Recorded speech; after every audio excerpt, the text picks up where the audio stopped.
Once upon a time, born in a country created at midnight, a baby girl was brought into the world. The baby grew up in her beloved valley of Swat. Throughout the girl's childhood, her honorable father would often sing the song of her name. Reciting, he brought to life the courageous hero whom she was named after.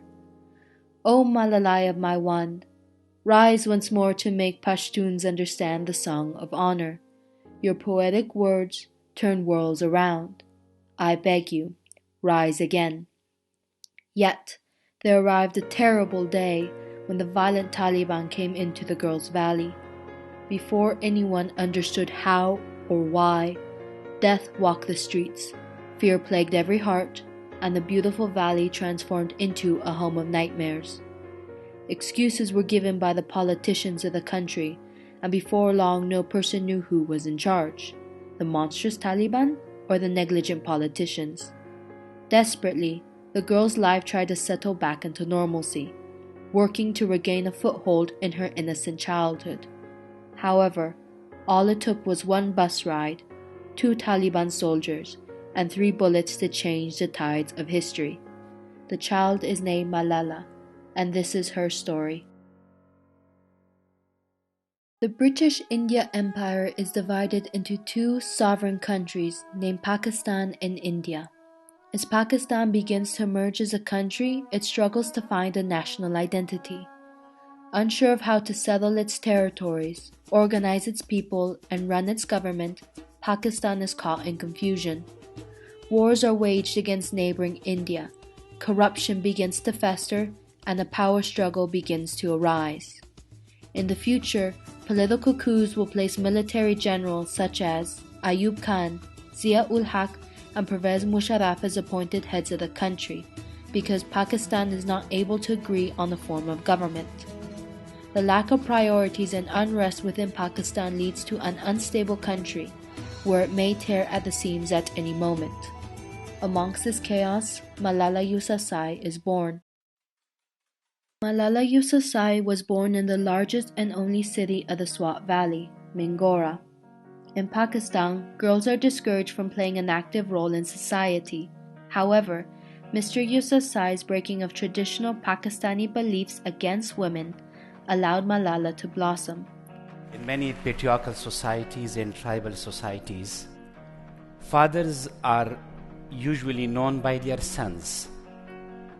But I am one of the few fathers who is known by his daughter, and I am proud of it. When Malala was a baby, her father had just opened his first school.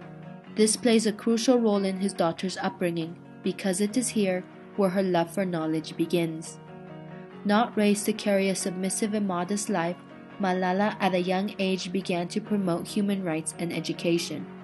She witnessed the unjust distribution of rights on a daily basis, from certain family members who could not receive an education to the city-dumped children who were forced to sell trash to maintain themselves. The lack of education means lack of opportunity, which leads to then being unable to earn their income, which leads to poverty and misery, being unable to know their rights and then be able to stand up for their rights, of course. In 2009, she even began to write a blog for the BBC, describing everyday life under Taliban control.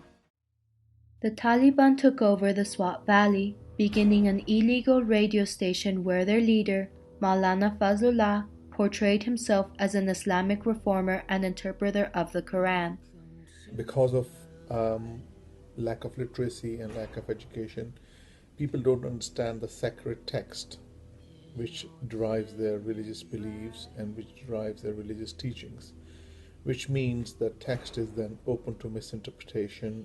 Children are left into these schools which can drip feed them extremist ideologies. Soon, the Taliban placed strict bans based on their interpretation of the Quran. One of their prohibitions was the ban on girls' education. The Taliban argued girls did not need one because they were only useful for housework and raising children. Once the ban was placed on education, various female students walking to school were shot. Schools that provided education for girls were subjected to terrorist attacks. These acts demonstrated what would happen if girls continued their education and others proceeded to provide it. Speaking out became life-threatening because the Taliban saw activists as a threat. The looming danger did not deter Mr. Yousafzai and his daughter. They would ask themselves, "We are speaking the truth, so why should we be afraid of stating what is right?" Education is neither Western nor Eastern. It belongs to no culture or person. Education is our right. The Yousafzais continued their advocacy, proceeding to give interviews and speeches about the importance of education. Rejecting extremist ideas, they found ways of providing education for girls. Malala was traveling along with her classmates and teachers in her school's bus when 200 meters before an army checkpoint, two strange men stopped the vehicle. One of the men asked the driver, "Is this the Kushal school bus?" The other man walked behind the bus and swung himself onto the tailboard. He asked only one question: "Who is Malala?" Unconsciously, Malala's friends looked at her. She was the only girl who did not have her face covered. The bullet took a path that simply cannot be believed. A bullet traveling 1,000 feet per second slips under Malala's skin. But as it heads toward her brain, that bone turns out to be so strong and curved, it forces the bullet to ricochet away and instead smashes her eardrum, severs the nerve in her face, and hits her shoulder. Malala is flown from her local hospital to a Peshawari military surgeon. He works to keep her alive. 2 British doctors are in Pakistan assisting the military with a new medical program. They are named Dr. Reynolds and Dr. Kayani, and they are asked to save Malala's life. Due to various medical complications, they risk taking her on a flight to England. A week later, Malala opens her eyes. Too risky to return home, she remains in England with her family. Malala was nominated for the Nobel Peace Prize in 2013. In 2014, she shared the prize with Kailash Satyarthi, an Indian man fighting against the oppression and abuse of children in India.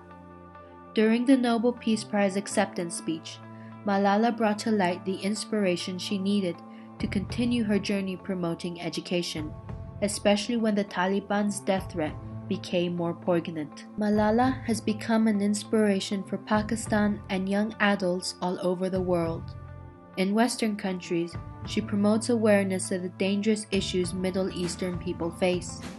She raises her voice, revealing how not all Middle Eastern people are radicals with terrorist motives. Foreign nations have heard her call to become conscious of situations where children are not receiving their basic human rights. In the Middle East, Malala paves the way to a different mindset, one where it is not considered impossible if girls receive an education and play an active role in society. She is inspiring girls of her age to stand up for themselves, because even though the risk is life-threatening, it is harder for an extremist group like the Taliban to face thousands of girls demanding their rights. Malala has become a revolutionary leader, leading a movement of bravery and courage.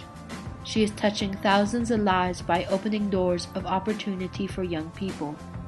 This is a legacy of change Malala is leading, demonstrating an insurmountable amount of fearlessness by standing up for what she believes in. I do not even hate the Talib who shot me. Even if there is a gun in my hand and he stands in front of me, I would not shoot him. This is the compassion that I have learned from Muhammad, the Prophet of Mercy, and Jesus Christ and Lord Buddha. This is the legacy of change that I have inherited from Martin Luther King, Nelson Mandela, and Muhammad Ali Jinnah. This is the philosophy of non-violence that I have learned from Gandhiji, Bacha Khan, and Mother Teresa. And this is the forgiveness that I have learned from my father and from my mother.